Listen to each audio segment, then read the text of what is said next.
Good morning students, welcome back to our channel Pratik Tutorials Maths and Science. Today we will going to discuss about fundamental theorem of arithmetics.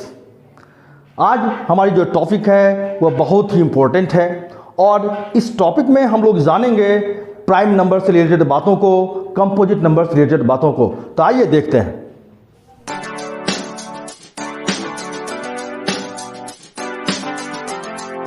Students, every composite number can be uniquely expressed as a product of primes, except for the order in which the prime factors occurs.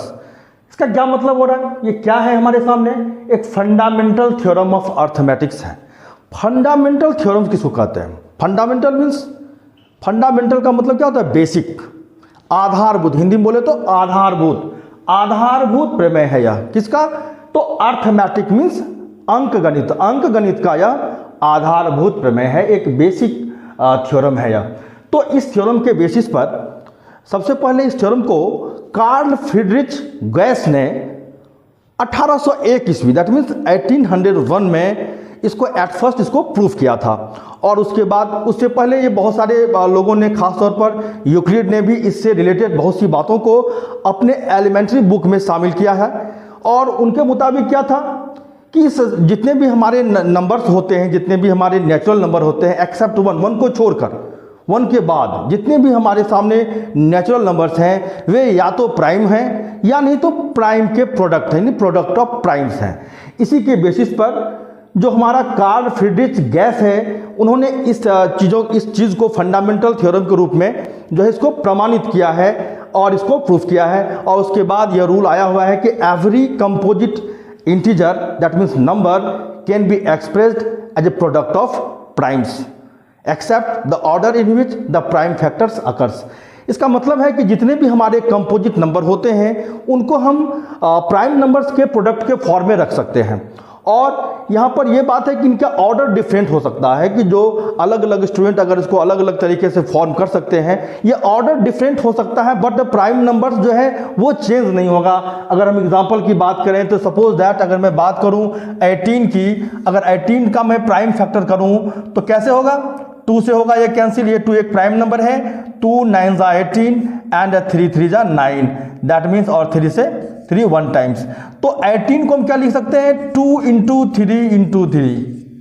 तो ये जो 2 3 3 है ये 18 का prime factor होगा, इसके अलावा कोई दूसरा नहीं होगा। इसका ऑर्डर भले चेंज हो सकता है, इसको 3 इंटू 3 इंटू 2 लिखा जा सकता है, इसको 3 इंटू 2 इंटू 3 लिखा जा सकता है, ये ऑर्डर बदल सकता है। इसलिए यह कह रहा है कि except for the order in which these prime factors occurs. इसका मतलब ये ऑर्डर कुछ भी हो सकता है, लेकिन ये जो प्राइम फैक्टर्स हैं ये चेंज नहीं होगा, ये हमेशा यूनिक होगा या यूनिकली होता है। जो भी प्राइम फैक्टराइजेशन होता है एक कंपोजिट नंबर का, वो यूनिकली होता है। तो यहां बातें दो प्रकार की चीजें आ रही है हमारे सामने, एक तो कंपोजिट नंबर आ रहा है, दूसरा प्राइम आ रहा है।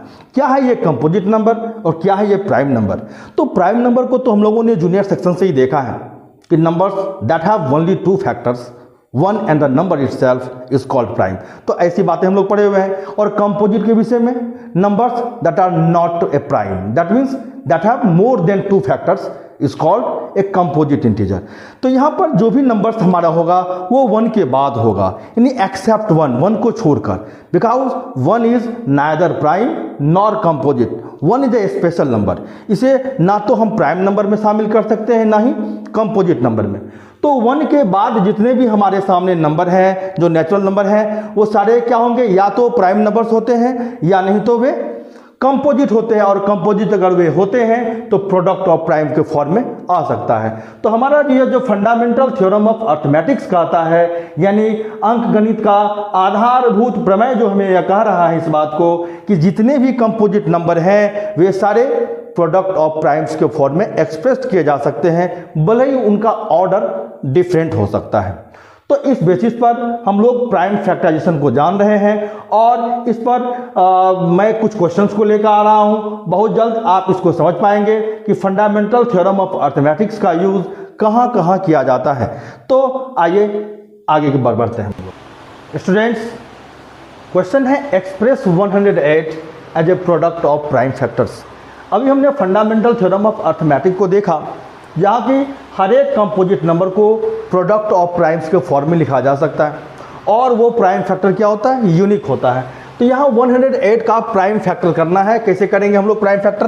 तो 108 लेते हैं, तो इसका अगर प्राइम फैक्टर की बात करें तो इस प्रकार से प्राइम फैक्टर करेंगे हम लोग। यहाँ 2 से कैंसिल है क्योंकि इसका वंस प्लेस क्या इवन है। 2 5 ज़ा 10, 2 4 ज़ा 8, 2 से 27, 3 से 9 एंड द 3 से 3 एंड अगेन द 3 से 1। तो 108 का प्राइम फैक्टर्स क्या हो सकता है? तो 108 इज इक्वल टू, जो रिजल्ट आ रहे हैं हमारे सामने, 2 × 2 × 3 × 3 × 3। तो ये ही हमारे सामने प्राइम नंबर्स हैं। दो किस्म के प्राइम नंबर्स हमारे पास, 2 है और 3 है। तो यहाँ पर 2 का जो टाइम्स है वो 2 है, तो 2 टाइम्स है तो 2⁻2 लिखते हैं इसको। एंड द 3 की काउंटिंग कितनी है? 3 हमारी, तो 3⁻3। तो 108 का जो प्राइम फैक्टर्स है वो, उसमें केवल 2 ही जो है प्राइम नंबर शामिल हैं, केवल 2 और 3।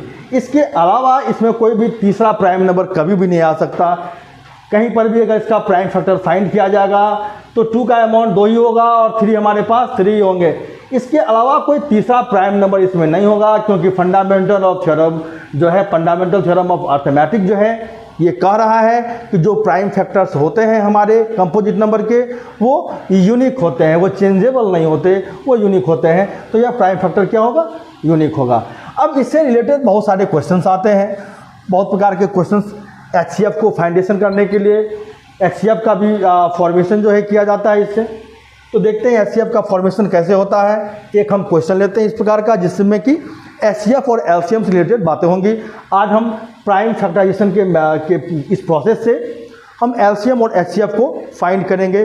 अगला क्वेश्चन हम लेने जा रहे हैं, ठीक है। ये मेरा फर्स्ट क्वेश्चन था और ये मैं सेकंड क्वेश्चन लेने जा रहा हूँ। मेरा सेकंड क्वेश्चन है, find the LCM and HCF of 108, 120 and 252।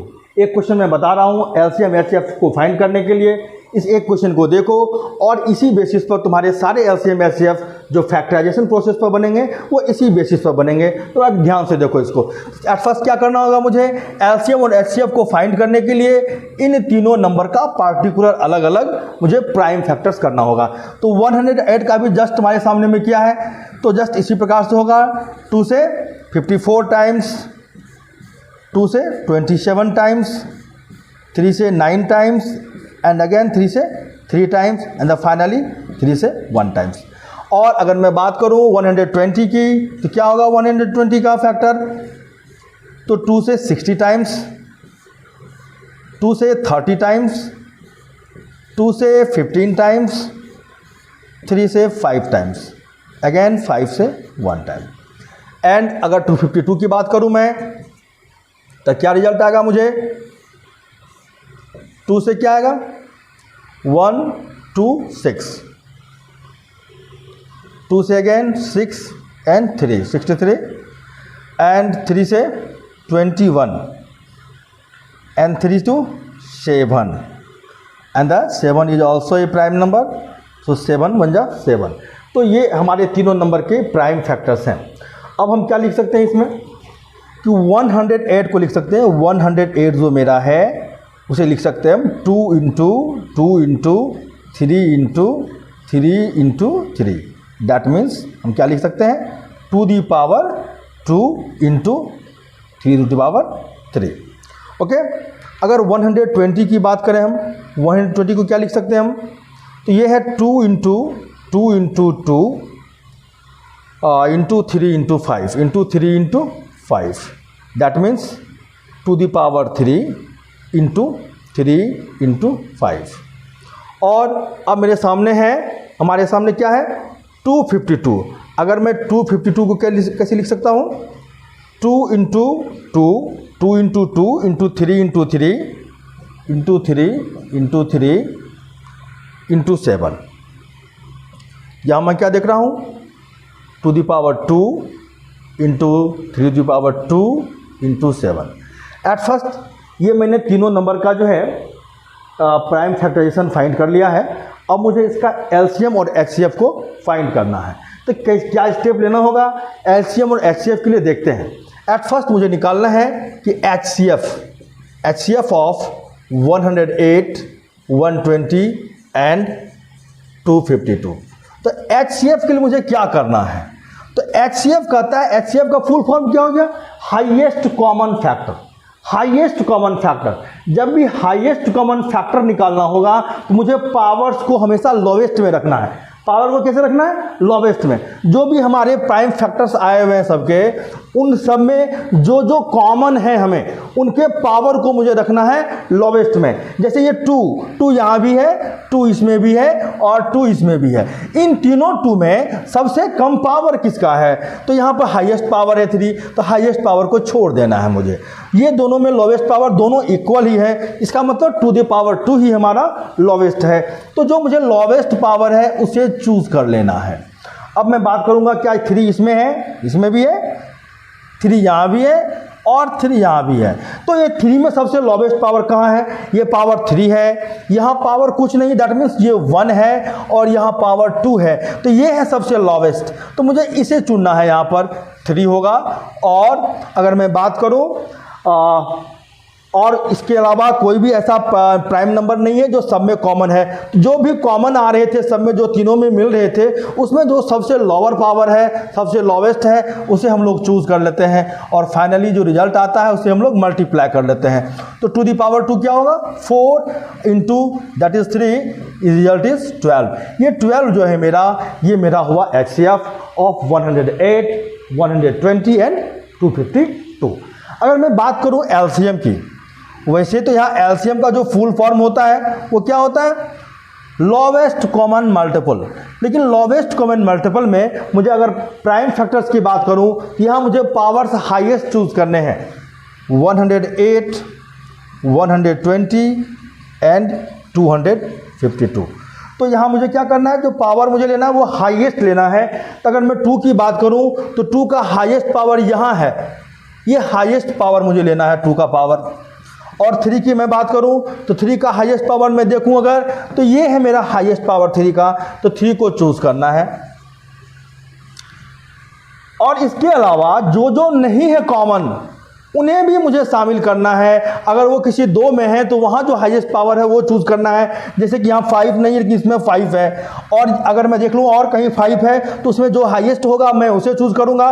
तो यहाँ केवल अकेला 5 है तो इसे भी चूज कर लेना है। और 7 भी अकेला है, कहीं और होता अगर 7 तो उन 7 में भी जो हाईएस्ट पावर होता मैं उसे चूज करता यहाँ पर। तो मैं क्या देख रहा हूँ यहाँ पर? अकेला है 7, तो इसे ले लेना है और फाइनली इसका प्रोडक्ट निकाल लेना है।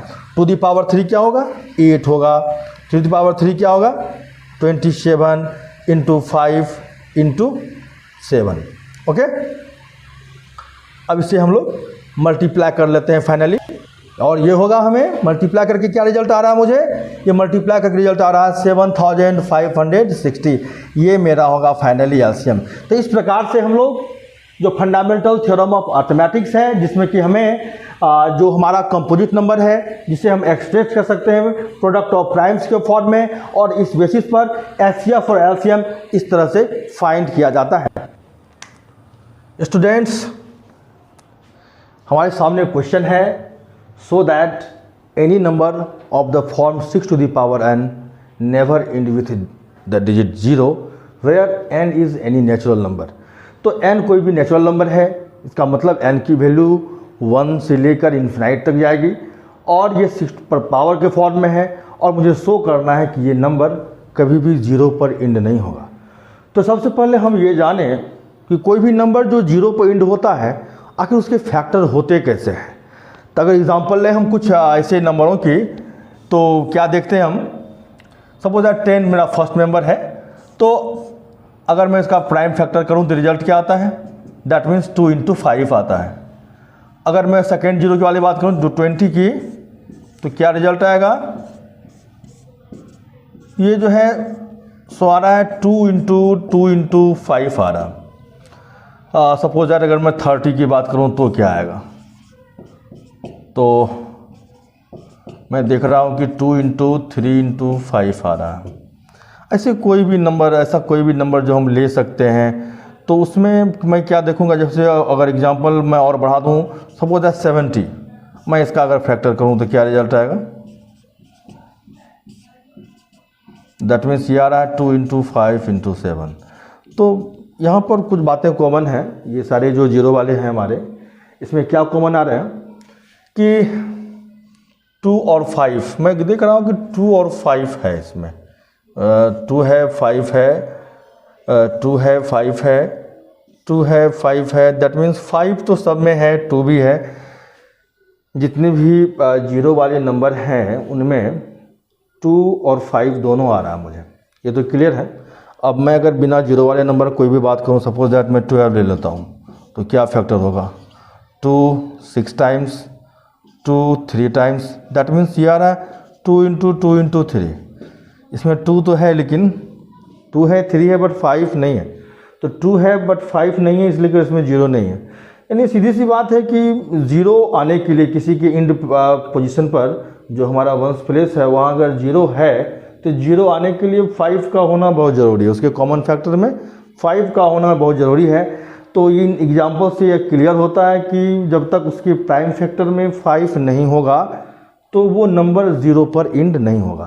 तो थोड़ा हम देखते हैं कि हमारे सामने जो 6n दिया गया है, क्या इसमें 5 इसका एक कोई कॉमन फैक्टर है, इसका प्राइम फैक्टर में 5 है।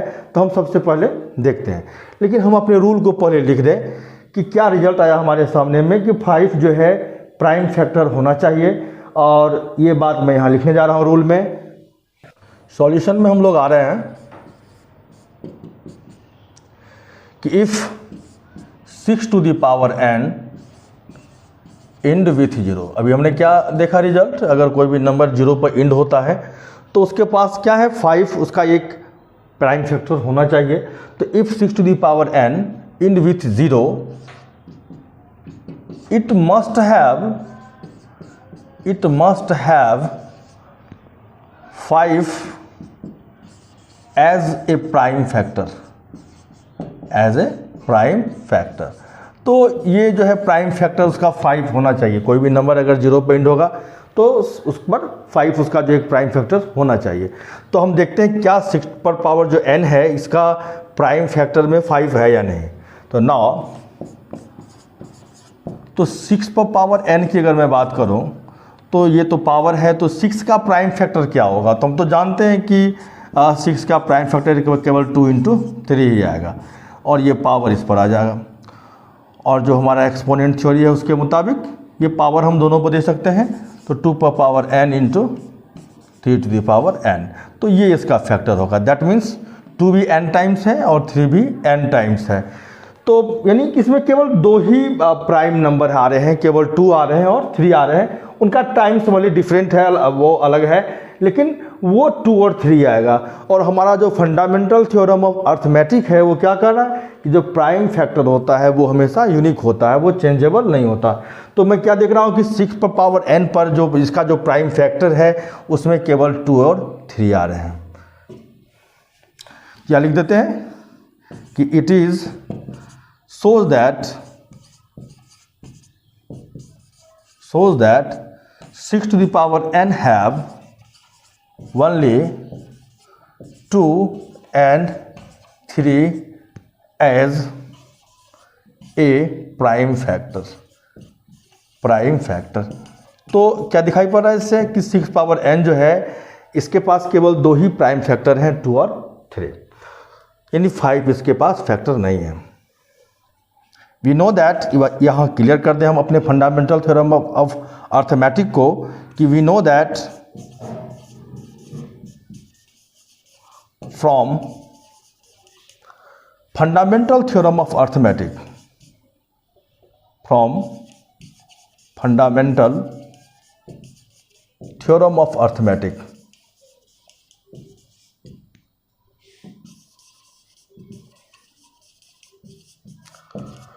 we know that from a fundamental theorem of arithmetic the prime factor of या प्राइम फैक्टराइजेशन लिख सकते हैं हम लोग, prime factorization of every number, every composite number is unique. तो क्या जाने हम लोग, the prime factorization of every number, every composite number is unique. तो हम क्लियर कह सकते हैं कि 6 टू द पावर जो n है इसके पास 5 नहीं है इसका prime factor. So 5 is not a prime factor of 6 to the power n, यानी 6 टू द पावर n का प्राइम फैक्टर 5 नहीं हो सकता कभी। तो हम यहाँ से बात क्लियर हो गया कि 6 पावर जो n है 5 इसका प्राइम फैक्टर नहीं है, इसका मतलब ये इसमें कभी भी 0 इसके एंड में नहीं आएगा। तो हम यहाँ क्लियर लिख दें कि hence 6 to the power n never end with 0, never end with digit 0, digit 0 digit पर जाकर यह कभी भी एंड नहीं होगा। तो स्टूडेंट्स ऐसे क्वेश्चन बहुत इंपॉर्टेंट हैं और एग्जामिनेशन पॉइंट ऑफ व्यू से हैं। और इसी तरह के और भी बहुत सारे क्वेश्चन आते हैं जहां 6 टू द पावर n की जगह 4 टू द पावर n से रिलेटेड क्वेश्चन भी आता है, कभी कभी 12 टू द पावर n से रिलेटेड क्वेश्चन भी आता है।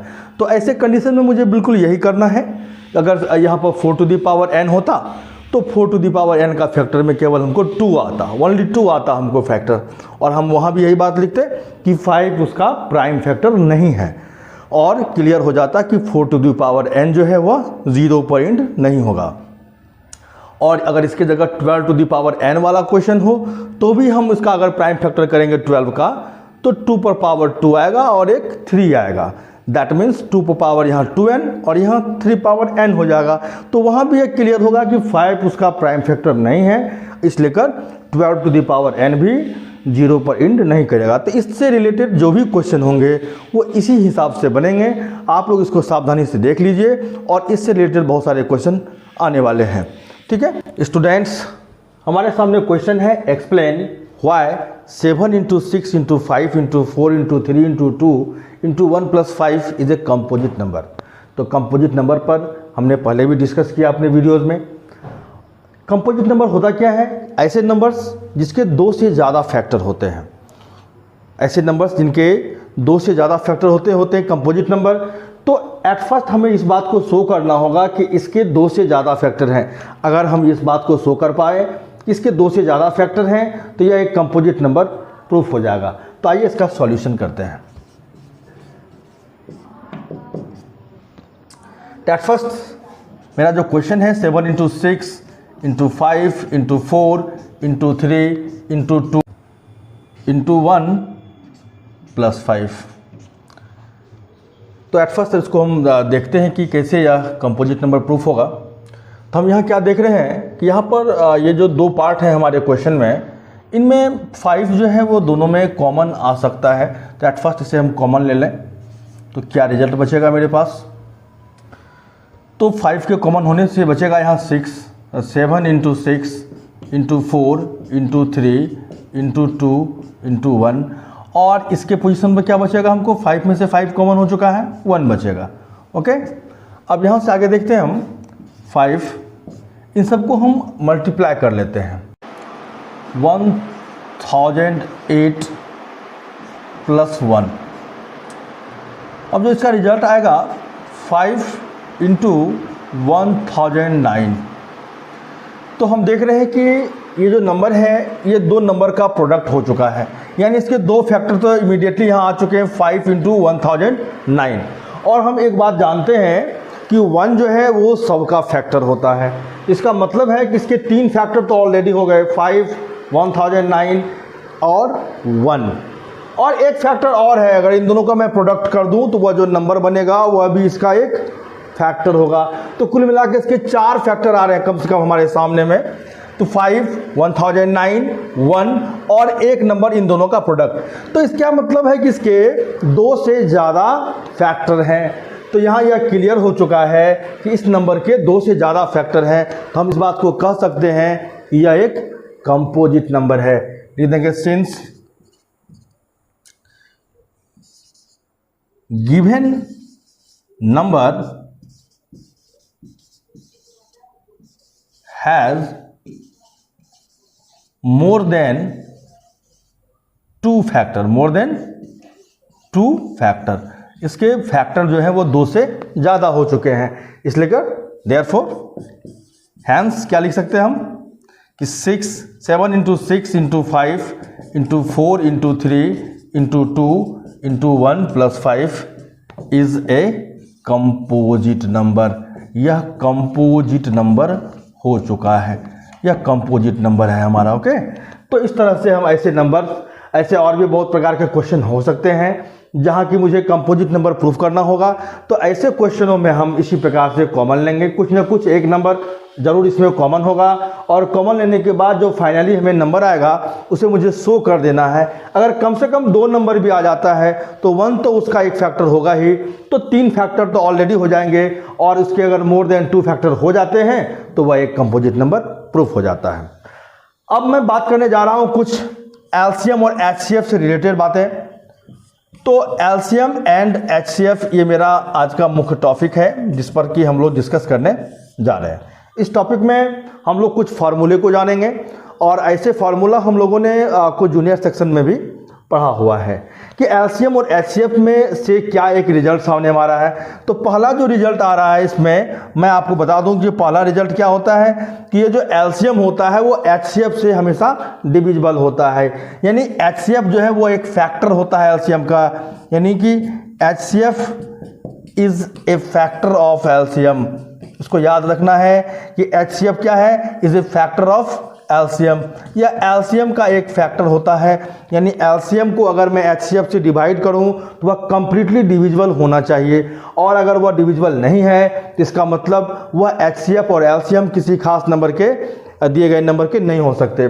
और दूसरा जो कुछ फार्मूला आता है इससे रिलेटेड वो क्या होता है कि जो अगर 2 नंबर हमारे सामने हैं जिनका कि एलसीएम और एचसीएफ फाइंड करना है, तो ये जो एलसीएम और एचसीएफ का जो प्रोडक्ट होता है वो उन दोनों नंबर के प्रोडक्ट के इक्वल होता है, यानी कि ये इक्वल किसके होगा, product of given 2 number, given 2 numbers. ये जो 2 नंबर्स हमको दिया गया है इन दोनों नंबर के प्रोडक्ट के इक्वल होगा उनका एलसीएम और एचसीएफ। लेकिन ये फार्मूला 3 नंबर के केसेस में इस फार्मूला का यूज नहीं होगा। तो इस बेसिस पर हम कुछ क्वेश्चनों को लेने जा रहे हैं, और इसी के बेसिस पर बहुत प्रकार की चीज़ हम लोग यहाँ बना सकते हैं। अगर हमको एलसीएम फाइंड करना है तो एलसीएम का क्या फार्मूला बनेगा, वो बनेगा product of number, product of जो हमारा नंबर्स है बाई एचसीएफ। अगर एलसीएम फाइंड करना है तो यहाँ एचसीएफ हो जाएगा, और अगर मुझे एचसीएफ फाइंड करना है तो हम किस फार्मूला का यूज़ कर सकते हैं, just like product of numbers, जो 2 नंबर्स दिए गए हैं बाई एलसीएम यहाँ यूज़ कर सकते हैं एचसीएफ को फाइंड करने के लिए। अब मुझे एलसीएम दिया गया हो, एचसीएफ दिया गया हो, और 2 नंबर में से एक नंबर दे दिया गया हो, तो हम सेकेंड नंबर फाइंड करने के लिए मुझे एलसीएम इंटू एचसीएफ करना है, और जो एक नंबर मुझे दिया गया है गिवन नंबर, उस गिवन नंबर को यहाँ यूज़ करना है। इस फार्मूला के बेसिस पर हम 2 नंबर में से एक नंबर को फाइंड कर सकते हैं। अगर एलसीएम और एचसीएफ दिया गया हो और एक नंबर दिया गया हो तो हम सेकेंड नंबर इस फार्मूला से फाइंड करेंगे। अभी इससे रिलेटेड हम बहुत प्रकार के क्वेश्चनों को डिस्कस करने जा रहे हैं, तो आइए आगे बढ़ते हैं। स्टूडेंट्स, 4 क्वेश्चन हमने सेलेक्ट किया है। ये बहुत ही इंपॉर्टेंट क्वेश्चन है। ये ऑब्जेक्टिव के हिसाब से भी पूछा जा सकता है और सब्जेक्टिव में भी पूछा जाने योग्य है ये सवाल। आज हम देखते हैं हम कैसे बनाएंगे। अभी जो कुछ फार्मूला हमने बताया था उसी फार्मूला के बेसिस पर इन क्वेश्चनों का सॉल्यूशन होगा। ये जो मेरा सेकंड क्वेश्चन है कि HCF of 2 number is 18 and their product is 12960, find their LCM. तो यहाँ पर क्या है कि मुझे एचसीएफ मालूम है और 2 नंबर्स जो दिए गए हैं उसके प्रोडक्ट मालूम है, और मुझे एलसीएम फाइंड करना है। तो कैसे फाइंड करेंगे, अभी जस्ट मैंने बताया था कि एलसीएम फाइंड करने के लिए हम क्या करेंगे। तो एलसीएम फाइंड करने के लिए एलसीएम इज इक्वल टू क्या होगा फॉर्मूला कि product of number, product of जो 2 नंबर्स है हमारे सामने, product of numbers by there HCF. तो HCF लेंगे। तो हम ले लेते हैं यहाँ पर जो हमारे दो नंबर्स का प्रोडक्ट दिया गया है 12960 बाय, अगर मैं HCF की बात करूँ क्या है मेरा 18। अब इसे हम कैंसिलेशन करते हैं और ये दोनों ही नंबर 2 से कैंसिल हो रहे हैं, 2 से 2 9 टाइम्स और 2 से करा रहे हैं इसको, 2 6 12, 2 4 8 16 एंड 2 8 16 0 2 0। अब ये 9 है और 9 की डिविजिबिलिटी क्या करती है, अगर सम जो है वो 9 से डिविजिबल हो गया तो वह कंप्लीट नंबर डिविजिबल होगा। तो चेक करते हैं 4 + 6 10 + 8 18, दैट मीन्स ये 9 से कंप्लीटली डिविजिबल है। तो 9 से करते हैं इसको डिवाइड, तो क्या होगा 9 7 जा 63, 1 आएगा 18, 9 2 जा 18 एंड 0। तो ये जो 720 है that is the final my answer 720। 720 is the LCM। तो ये LCM मुझे फाइंड हो गया है और इस तरह से इस फार्मूला का यूज़ करके हम LCM फाइंड कर सकते हैं जब मुझे दो नंबर का प्रोडक्ट और उसका HCF दिया गया हो। यहाँ जो क्वेश्चन नंबर मैं 3 ने चूज़ किया हूँ, यहाँ क्या कर रहा है, the HCF of two number is 145 and their LCM is 2175। If one of the number is 725 find the other number. तो मुझे यहाँ अदर नंबर जो सेकेंड नंबर का फॉर्मूला मैंने दिया था, यहाँ सेकेंड नंबर फाइंड करना है। मुझे यहाँ क्या क्या मालूम है, यहाँ मुझे LCM मालूम है, HCF मालूम है और एक नंबर जो मुझे गिवन है वो मालूम है। तो हम सेकेंड नंबर फाइंड करेंगे। इसका सॉल्यूशन कैसे करेंगे हम लोग, तो हमने सेकेंड नंबर का एक फार्मूला दिया था, क्या दिया था कि LCM into HCF bye given number, जो मुझे नंबर दिया गया है। तो LCM लेते हैं अपना हम, LCM क्या है 2175 और HCF क्या है मेरा, वो है मेरा 145 बाई, मैं अगर गिवन नंबर की बात करूं तो क्या है मुझे 725। अब यहाँ से मुझे इसे कैंसिल करना है और मैं देख रहा हूँ ये 5 से दोनों कैंसिल है, मैं 5 से कैंसिल करा दूँ इसको, तो क्या होगा 5 1 जा 5 2 22 5 5 4 जा 20 एंड 2 25 5 5 जा 25 और 5 से अगर मैं इसको कैंसिल कराऊँ तो क्या होगा 5 4 जा 20 1 17 5 3 जा 15 2 25 5 5 जा 25 और यहाँ 145 एंड 145 कैंसिल हो जाएंगे। दैट मीन्स ये जो 435 है ये मेरा वो सेकेंड नंबर होगा और इस प्रकार से ये मेरा सॉल्यूशन होगा। तो ऐसे क्वेश्चंस जहाँ की मुझे LCM और HCF दिए गए हों और कोई एक नंबर दिया गया हो और सेकेंड नंबर फाइंड करना हो तो मुझे इसी फॉर्मूले का यूज़ करना है। यहाँ मैं क्वेश्चन नंबर 4 की बात करूँ तो यहाँ मैं देख रहा हूँ कि हमारे सामने दो नंबर्स हैं, A की वैल्यू है x³ y² एंड B की वैल्यू है xy³ और मुझे इनका HCF और LCM फाइंड करना है। तो कैसे हम फाइंड करेंगे, तो इसके सॉल्यूशन की ओर आते हैं हम। एट फर्स्ट हम HCF फाइंड करते हैं, A और B की जो HCF है वो हम फाइंड करने जा रहे हैं। तो HCF के वक्त हमने क्या बताया था, इसका नाम क्या है हाईएस्ट कॉमन फैक्टर। लेकिन मैंने अपने पिछले जो वीडियो है जहां मैंने LCM और HCF से रिलेटेड जो फंडामेंटल थ्योरम ऑफ अर्थमेटिक है वहाँ मैंने समझाया है कि जब HCF फाइंड करना है, नाम तो इसका हाईएस्ट कॉमन फैक्टर है बट ऐसे सिचुएशन में मुझे पावर लोवेस्ट चूज करने पड़ते हैं। तो हम देखते हैं A और B में जो कॉमन पार्ट आ रहे हैं उनमें पावर्स जो है किसके लोवेस्ट है। अगर मैं बात करूं X की तो इस दोनों जगह जो X है A और B की वैल्यू में उसमें सबसे लोअर पावर किसका है, तो वो है X। तो मुझे यहाँ x चूज करना है और इनटू, और अगर मैं y की बात करूँ तो y में दोनों जगह जो है सबसे लोअर पावर कौन है, तो ये y² है। तो यहाँ पर y² चूज करना है। यानी HCF मुझे जिन जिन नंबर का निकालना हो, 2 हो 3 हो 4 हो, इससे कोई मैटर नहीं है। अगर जब भी मुझे HCF फाइंड करना है तो मुझे दिए गए नंबर में सबसे लोअर पावर को चूज करके यहाँ लिखने की ज़रूरत है। तो जो फाइनल रिजल्ट होगा वो क्या होगा xy²। अगर मैं LCM की बात करूं तो वैसे तो LCM जो होता है वो उसका फुल फॉर्म क्या है, लोवेस्ट कॉमन मल्टीपल या लोवेस्ट कॉमन मल्टीपल है। लेकिन ऐसे सिचुएशन में मुझे पावर्स हमेशा हाईएस्ट चूज करने हैं, ग्रेटेस्ट चूज करने हैं। तो मैं देख रहा हूं दोनों जगह x में क्या है मेरा ग्रेटेस्ट पावर, यहाँ पावर 1 है, यहाँ पावर 3 है, ये सबसे ज़्यादा है, तो एक्स क्यूब मुझे यहाँ लेना है। इनटू अगर मैं y की बात करूँ तो कहाँ है मेरा हाईएस्ट पावर, ये y स्क्वायर है, ये y क्यूब है, ये ज़्यादा पावर में है, तो मैं इसे चूज़ कर लूँ और जो फाइनल रिजल्ट आएगा वो आएगा एक्स क्यूब वाई क्यूब। ये मेरा एलसीएम होगा।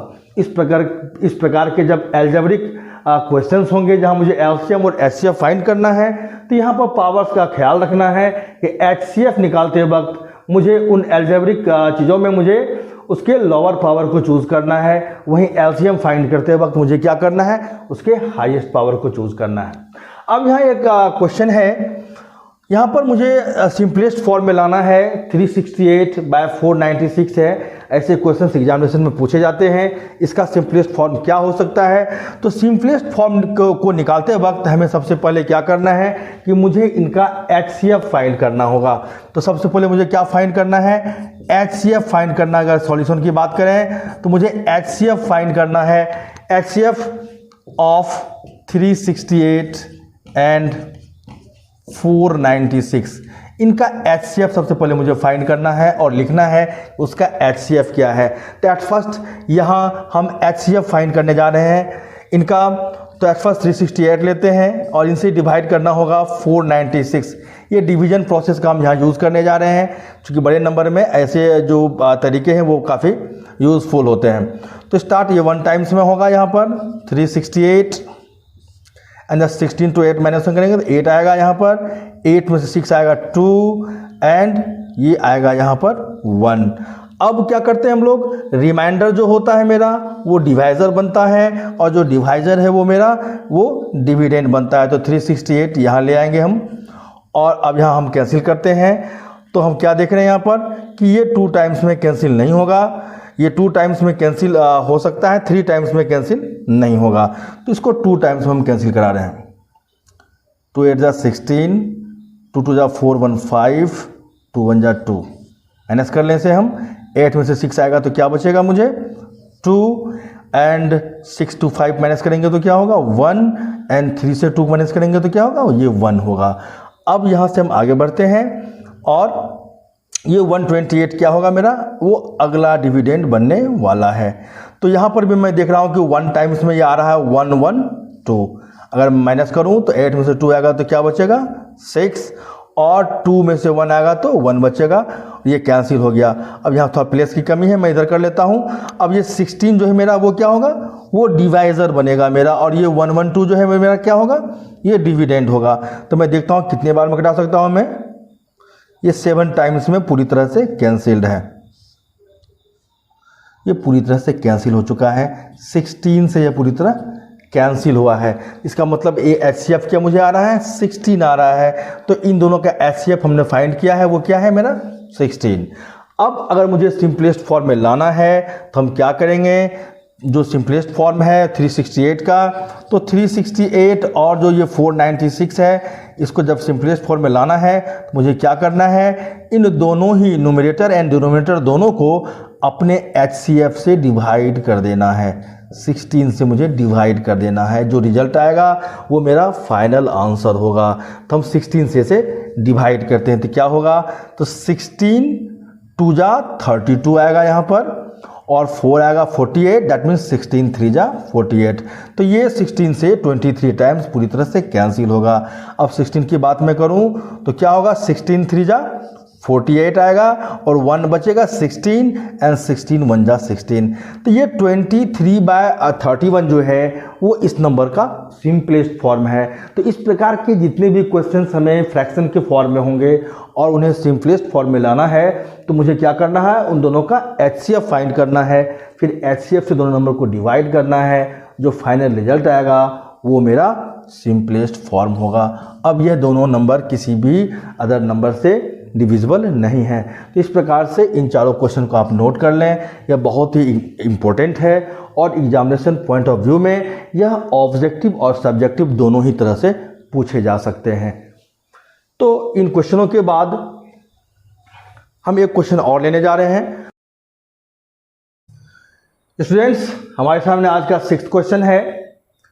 On a morning walk, 3 persons step out together and their step measure 30 cm, 36 cm and 40 cm respectively. What is the minimum distance it should walk so that it can cover the same distance in a complete steps? तो ऐसे questions जो लैंग्वेजिकल हैं इनका solution कैसे करेंगे? हालांकि ऐसे questions हम लोगों ने जूनियर सेक्शंस में भी बनाए हैं, लेकिन ऐसे क्वेश्चंस यहाँ भी हैं, तो हम इसको देखें कैसे बनाएंगे। तो एट फर्स्ट यहाँ क्या मैं देख रहा हूँ कि 3 पर्सन्स है हमारे सामने और उनकी जो स्टेप्स है उसकी एक लेंथ दी गई है कि फर्स्ट पर्सन अपने एक स्टेप में जो है वो 30 सेंटीमीटर का डिस्टेंस लेता है, सेकेंड जो है अपने स्टेप में 36 सेंटीमीटर का है और थर्ड पर्सन जो है उसका स्टेप थोड़ा बड़ा है, शायद वो लंबा होगा, और 40 सेंटीमीटर का उसका एक स्टेप है और ये तीनों एक साथ चलना शुरू करते हैं। वो तो ये कहना चाहता है कि क्या होगा वो मिनिमम डिस्टेंस जहाँ तक ये तीनों जो हैं वो कंप्लीट स्टेप्स के साथ पहुँच सकते हैं। एक ऐसा डिस्टेंस लेना होगा जो डिस्टेंस ये भी कवर करेगा, वो भी कवर करेगा, वो भी कवर करेगा, तो सारे के स्टेप्स क्या होंगे, एक कंप्लीट नंबर आएंगे, एक होल नंबर आएगा। तो ऐसे कंडीशन में क्या होगा, वह नंबर क्या हो सकता है जो इन तीनों से डिविजिबल होगा, ऐसा ही वह नंबर होगा। तो ऐसे केसेस में वह नंबर जो तीनों से डिविजिबल हो, तो वो केस क्या होगा, वो एलसीएम का केस होता है, क्योंकि एलसीएम क्या होता है, एक मल्टीपल होता है और वो अपने सारे नंबर्स का मल्टीपल होने की वजह से अपने सारे नंबर्स से डिविजिबल होता है, यानी ये सारे नंबर उसके फैक्टर हो जाते हैं। तो ऐसे केसेस में मुझे एलसीएम फाइंड करना है। तो एट फर्स्ट हमें 30, 36 और जो 40 है इनका मुझे क्या करना होगा, इसका सबसे पहले मुझे एलसीएम फाइंड करना होगा और इनको प्राइम फैक्टर करते हैं। 30 का प्राइम फैक्टर क्या होगा मेरे सामने, 2 से 15 टाइम्स एंड 3 से 5 टाइम्स एंड 5 1 जा 5। और अगर मैं बात करूं 36 की, तो 36 का क्या होगा, 2 से 18 टाइम्स, 2 से 9 टाइम्स, 3 से 3 टाइम्स एंड 3 से 1 टाइम्स। और अब बच गया मेरे सामने 40 का अगर मैं फैक्टर करूं 2 से 20 टाइम्स एंड अगेन 2 से 10 टाइम्स, अगेन 2 से 5 टाइम्स एंड दैट इज 5 से 1 टाइम। तो मैं क्या देख रहा हूँ, 30 का क्या प्राइम फैक्टर आ रहा है, यानी कि 2 इंटू 3 इंटू 5 आ रहा है। और मैं बात करूँ 36 की, क्या आ रहा है मुझे, तो वो आ रहा है 2 इंटू 3 इंटू 3। तो यहाँ पर मैं क्या देख रहा हूँ कि ये जो नंबर है सारे सिंगल हैं, इकलौते हैं, दैट मीन्स इनको कुछ नहीं करना, ऐसे छोड़ देना है। यहाँ मैं क्या देख रहा हूँ, 2 जो है इसकी काउंटिंग 2 आ रही है, दैट मीन्स इसको 2 का स्क्वायर लिख सकता हूँ और इसको मैं 3 का स्क्वायर लिख सकता हूँ। एंड सिमिलरली यहाँ जो 40 है मेरे सामने, मैं अगर इसकी बात करूँ तो क्या होगा मुझे, तो ये आ रहा है 2 इंटू 5, दैट मीन्स 2 कितने हैं, 3 टाइम्स है, 2 का क्यूब इंटू 5। एंड फाइनली मुझे क्या करना है, एलसीएम लेना है। ठीक है, एलसीएम ऑफ जो है मुझे 30, 36 एंड 40। अभी जस्ट हमने प्रीवियस क्वेश्चन में एलसीएम पर डिस्कस किया था कि एलसीएम क्या होता है, नाम तो इसका लोवेस्ट होता है, बट इसका जो एलसीएम में क्या होता है, मुझे हाईएस्ट जो पावर्स होते हैं उनको चूज़ करना होता है। तो अगर मैं इन तीनों 2 की बात करूं, इनमें सबसे हाईएस्ट कौन है, 2 क्यूब, यहाँ मैं 2 क्यूब लूँगा इंटू।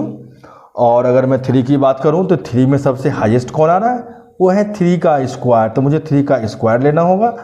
और अगर मैं 5 की बात करूं तो 5 तो भाई सिंगल ही है, यहाँ भी पावर 1, यहाँ भी पावर 1, दैट मीन्स यहाँ तो 0 है, 5 नहीं है, तो इसका मतलब 0 है, तो ये 5 पर 1 ही यानी 5 ही लेना होगा। अब यहाँ से हम इसकी अगर प्रोडक्ट करें तो क्या रिजल्ट आएगा, 2 पर पावर 3 दैट मीन्स 8, 3 का स्क्वायर दैट मीन्स 9 एंड 5, पर इन दोनों को मल्टीप्लाई कर लेता है, 8 5 का क्या होगा 40 इंटू 9। तो फाइनल रिजल्ट क्या आ रहा है मुझे, 360। ये जो 360 है ना, ये है वो नंबर, यानी कि ये 360 सेंटीमीटर का डिस्टेंस ये भी कवर कर सकता है अपने फुल स्टेप के साथ। और 36 सेंटीमीटर जिसका स्टेप है वो भी फुल अपने स्टेप्स के साथ कवर कर सकता है, और 40 वाला भी फुल कवर करेगा। यानी यह एक सबसे मिनिमम डिस्टेंस है जिसको ये तीनों जो है अपने कंप्लीट स्टेप से पूरे कर पाएंगे। तो मेरा वो आंसर आ चुका है। यहाँ क्वेश्चन क्या है, what is the minimum distance. तो लिखेंगे यहाँ पर देयरफॉर रिक्वायर्ड मिनिमम डिस्टेंस। क्या लिखेंगे हम लोग यहाँ पर लिखेंगे, या यहाँ पर हम फाइनली लिख देते हैं देयरफॉर रिक्वायर्ड मिनिमम डिस्टेंस जो है मुझे minimum distance equal to 360 centimetre. That is my answer. Dear students, ये question examination point of view से बहुत ही अच्छा है। That's all.